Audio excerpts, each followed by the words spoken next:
Lied Can Fly, podcast for contemporary art song. Hello and a warm welcome to Lied Can Fly.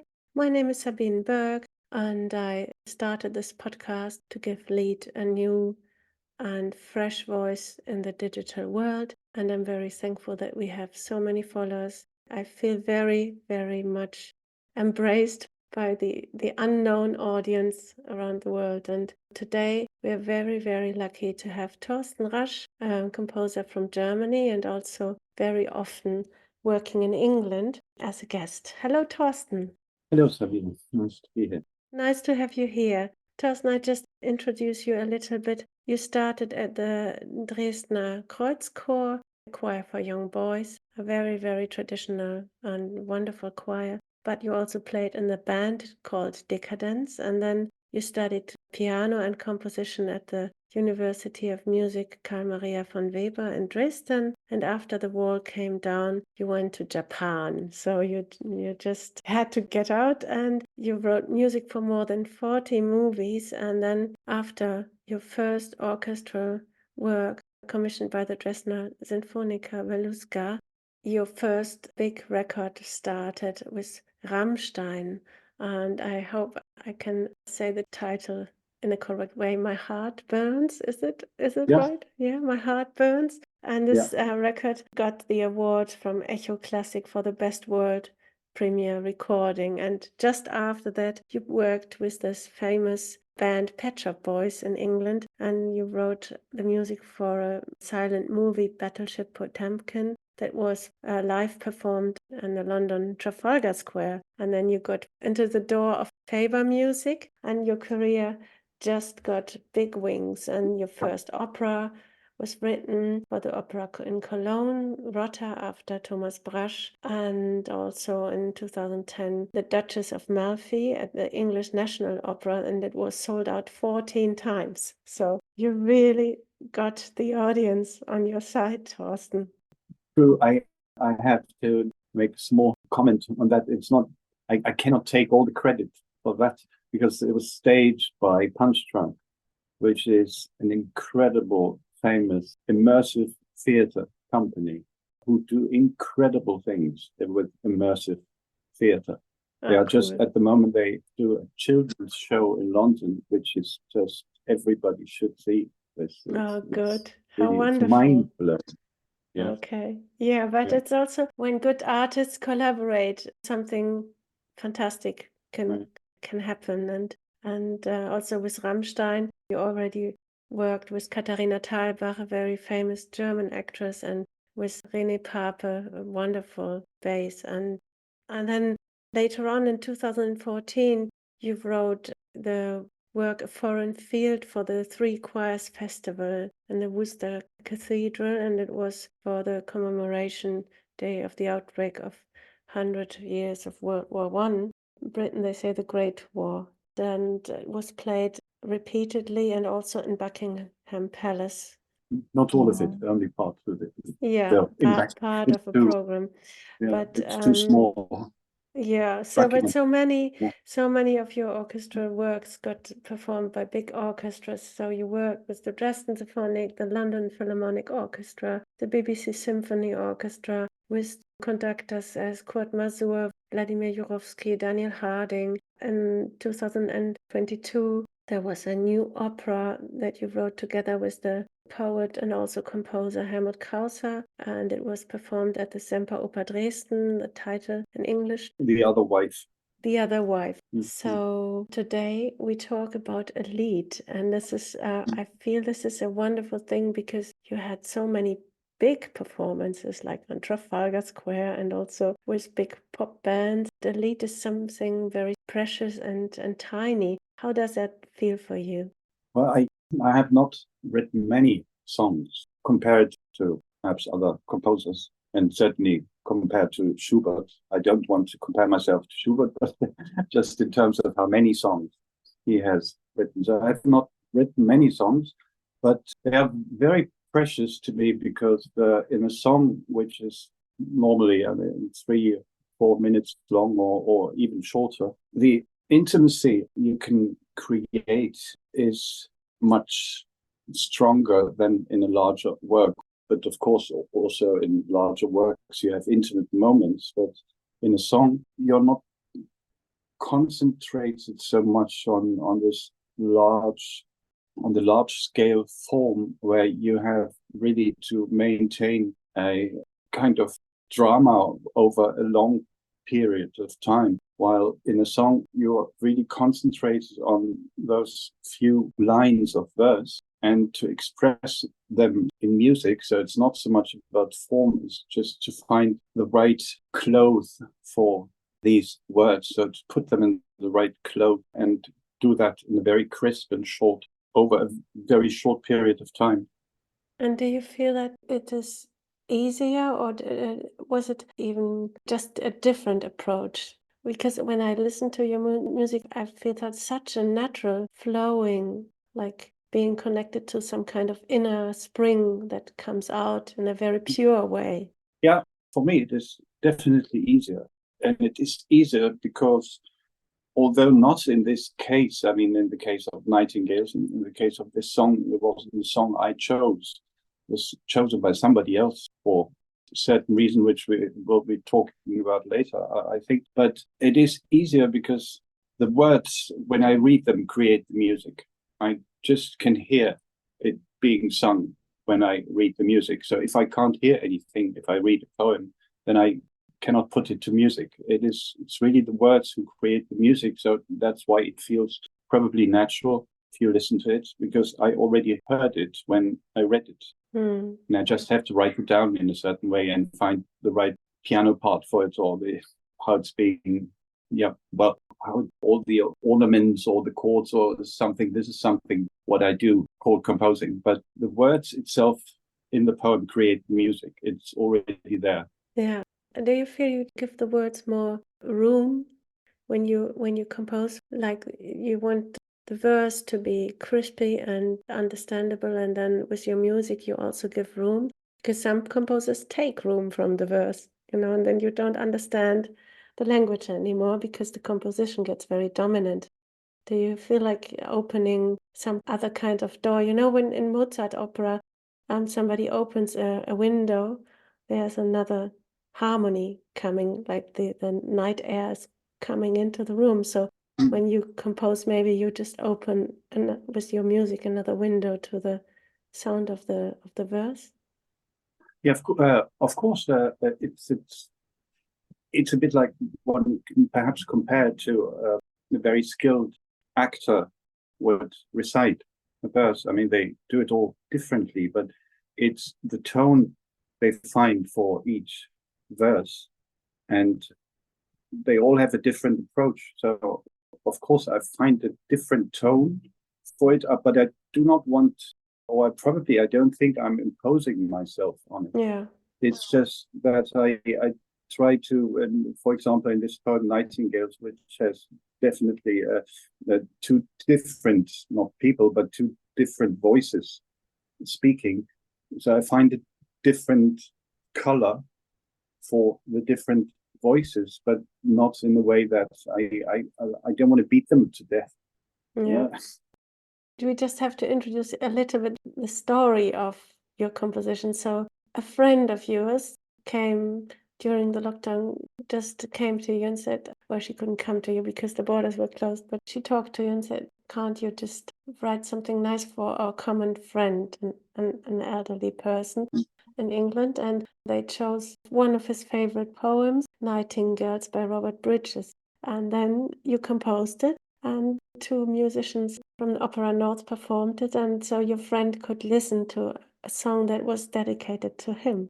Yeah, that's about the story. Yeah, well, it's a very dear friend, as you said, an elderly friend. He is now, sadly, he passed away last year, but he was already in his 90s then, and it was lockdown, and he had I think he had a hip replacement, so he couldn't walk, and it was very hard to move around the house, and he was probably very bored because he was quite an active person, especially, I mean, since his retirement, he did nothing else but to listen to opera, and he's a music fanatic, opera fanatic, and did a lot of lectures on old, long dead opera singers in the surrounding villages in the Cotswolds, and that was his life. I mean, he lived it. But now in lockdown, there was nobody he could share it with, and so he didn't have. Well, he was a sad life, like many other people during that time. And so this friend of mine, very good friend of mine, we are both friends of Alex, the dedicatee of the song. She suggested, since she knew I was more or less, I had nothing to do myself, so why don't you write a song for him? And I tried to organize, to get it performed somehow, in like one was doing these things in these days over Zoom or something, and always socially distanced. So, and I get you so much. yeah, and then just it happened. I mean, she called, or somehow she got in touch with Opera North, and they had, like many other cultural institutions in these days, kind of online programs. So just not to be forgotten completely. And she somehow contacted Opera North, and they thought that's a very good idea for our online program. So why not do that? And there was no financial interest involved at all. I mean, it was just. So it came directly from the heart as a present. Yeah, so why not? We all have lots of time, and sitting at home doing nothing, being furloughed, I mean, paid by the government. And why not do that? Yeah, and it didn't take me long. I mean, 3 or 4 days, write this. And then I talked to the singer, James Davis, the wonderful baritone, and a bit about the song. And then they just did it, recorded it. Fantastic. You know, I've got family in Oxford, and our English grandfather is 93 now. And during the lockdown, I wished so much he could hear some of my songs, what I'm doing in collaboration with composers as a poet. And I also started this English podcast for this grandfather, for Eric, because my German podcast he will never understand.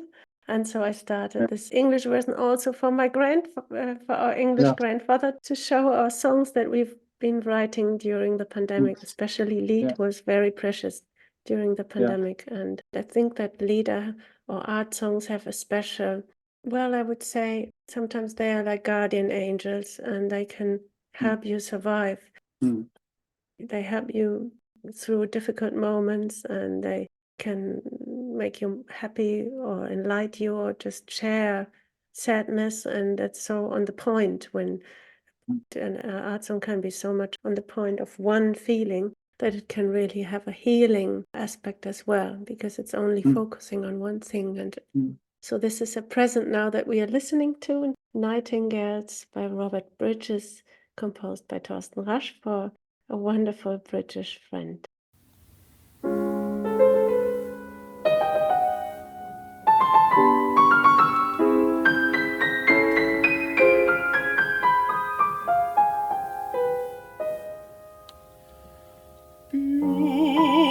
Beautiful must be the mountains whence ye come, and bright in the fruitful valleys the streams wherefrom ye learn your song.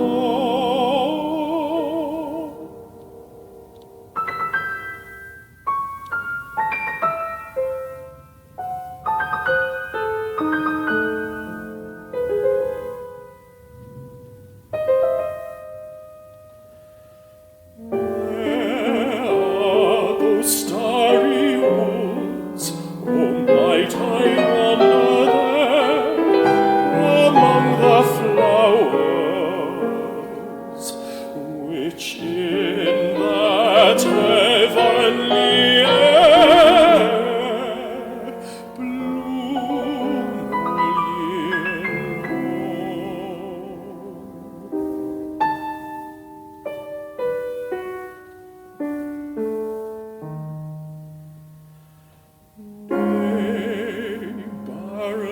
those mountains and spent the streams.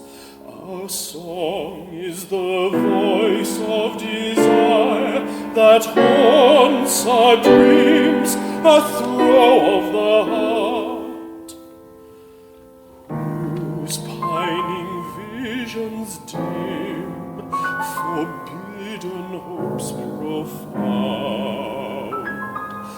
No dying cadence, no long sigh can sound for all art.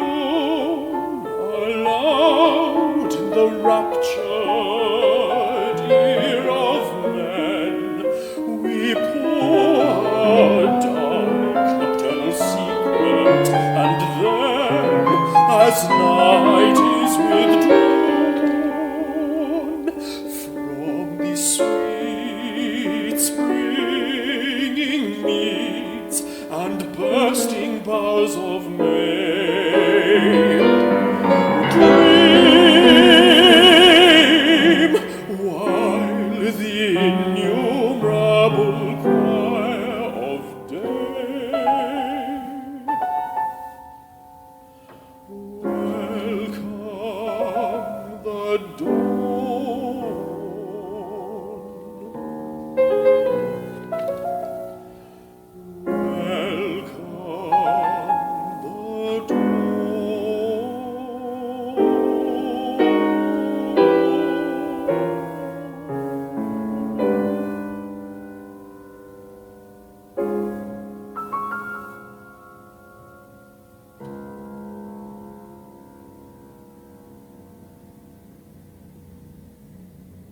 This was Nightingales by Torsten Rasch after a poem of Robert Bridges with James Davis, baritone, and on the piano Oliver Rondell.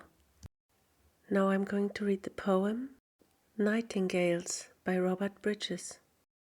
Beautiful must be the mountains whence ye come, and bright in the fruitful valleys the streams wherefrom ye learn your song. Where are those starry woods? Oh, might I wander there among the flowers which in that heavenly air bloom the year long? Nay, barren are those mountains and spent the streams.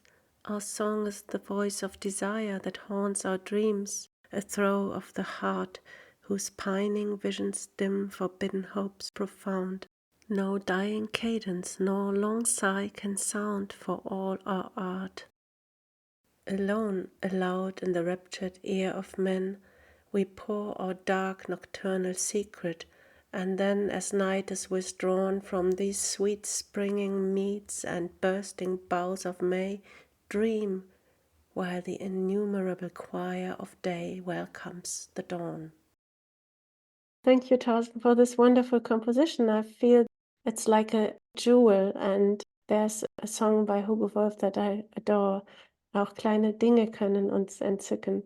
And I always feel sometimes that finding in the deep depths of the ocean this shell with a pearl in it. It's like writing an art song. Yeah.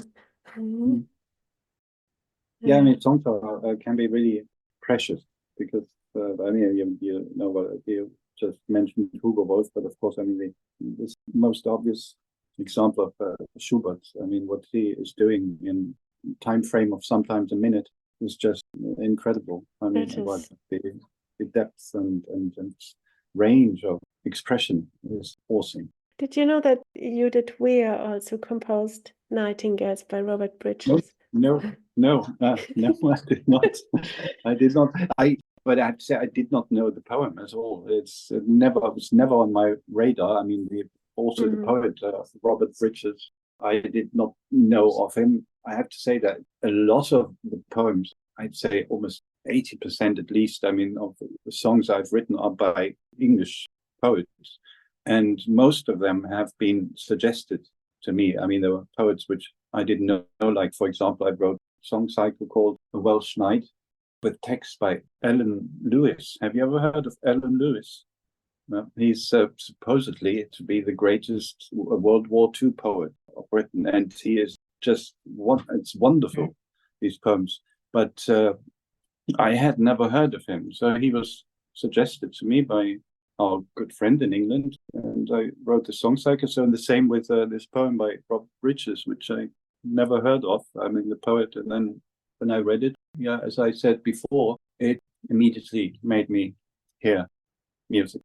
What is it about England and that connects you so much? I mean, when I went, every time I went to London, it was the first thing was the light. I just adore this soft light in England, but everybody has different things, also the mentality or the way they love music, the love for music, this passionate audience. What is it? You also lived in England for a while, so what are the bonds? Well, it is probably some kind or somewhat idealized vision of England through, especially England, perhaps also Wales, through their language, especially the language which is spoken or written as literature or spoken in theater or in film, and connected with this kind of world view or style of living, which is certainly not what's actually happening in England. It is kind of, well, a vision of beauty, which in some ways I found very attractive. And I have to say, I mean, of course, London is a nice city, but I was never very much impressed by London. Of course, I'm impressed by the theaters and then by the music and everything which is going on. But the English countryside is really something which makes you understand, for example, or makes you feel, for example, a poem like this by Robert Bridges. It is very much connected to the English countryside, and not everywhere in England, but there are places, especially in the south, where you really see that this, what it feels like or what it looks like, you can find this nowhere else in the world. I mean, there are many places around the world which are very special and only you can only find them there. But the English countryside has this, and with it, connected with it, are a lot of these kind of eccentricities of English people, which make them, many of them, so lovable or interesting, which is often portrayed in literature, or film, but which I have to say I've found often true. I mean, these people do really exist, and well, make this idealized version kind of little bit true. So you think the English are not afraid of being eccentric? No, they're absolutely not. Yeah. So it's more, they love it. Yeah, it's an island folk, so they are among themselves, so they can be eccentric there.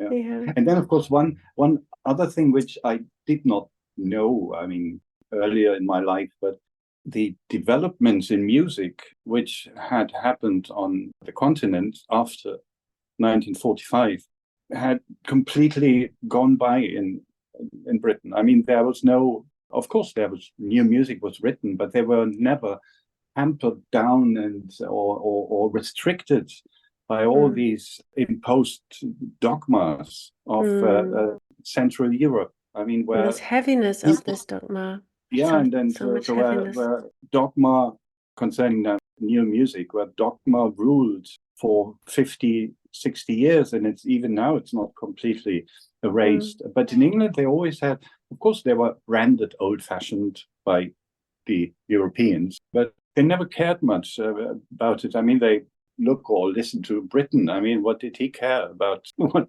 they are doing on the continent, or like William Bolton, or even now, I mean, the living composers like Thomas Adès, George Benjamin, or David or Colin Matthews, they don't care much about. It's more freedom in the mind, is it? Yeah, it's freedom and actually to enjoy something. I mean, music is supposed to be enjoyed. I mean, by people. It's not meant to be.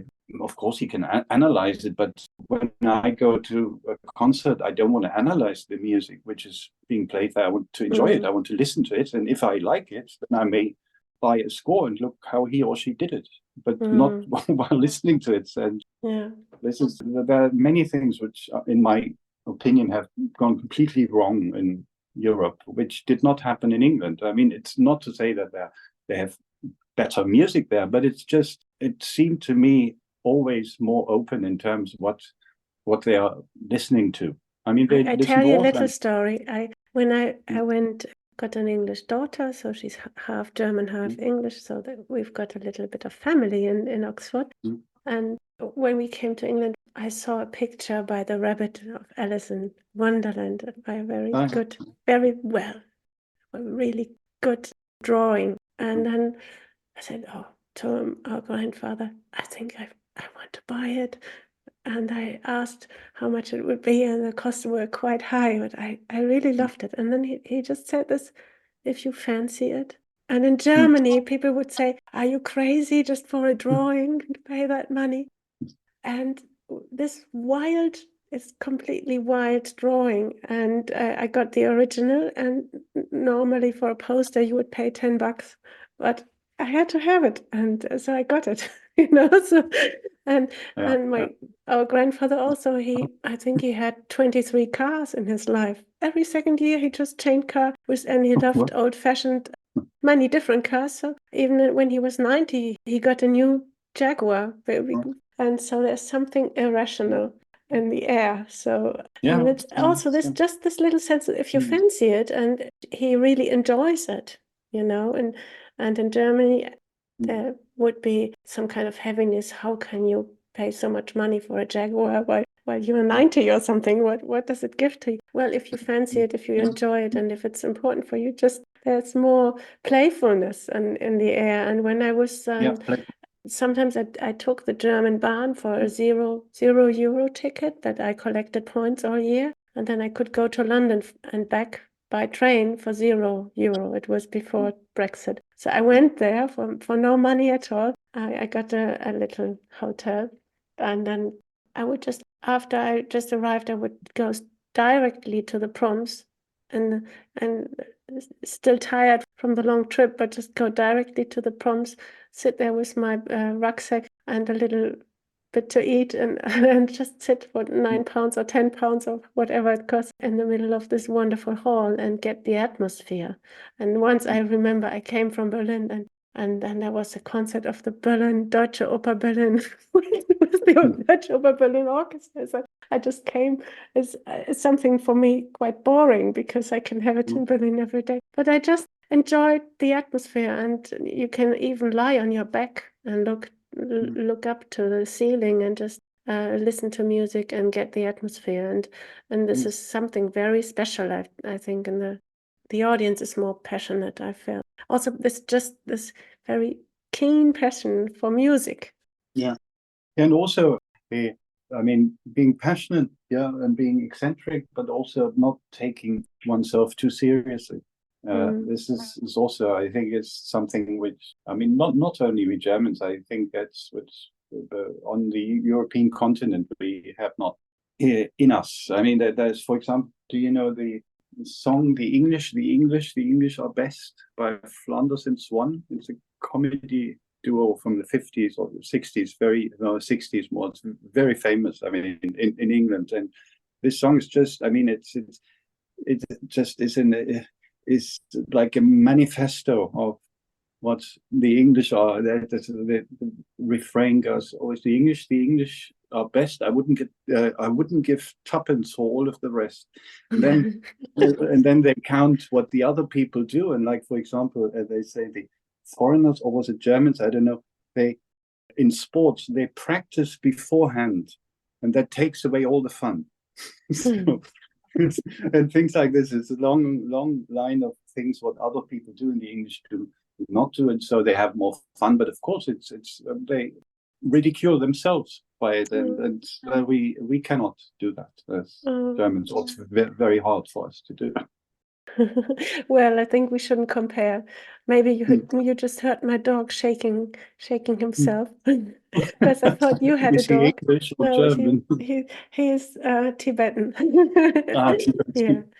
Yeah, but I think it's not important to compare. But once you get a different atmosphere in a different country, it just also opens up something inside you. And for some English people, they love to go to France to open up themselves, or everybody is different, but I felt this special passion for music, and especially at the proms. And I can just imagine how was it for you to be a guest in Buckingham Palace? It must have been interesting as well.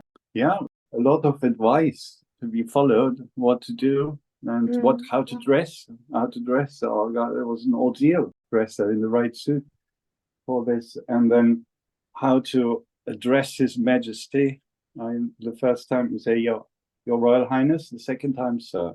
And then from then on, Sir. But it's not that you would have a long conversation. I mean, it's only 2 sentences, and I don't remember a word of what I said now, because it went by in a rush.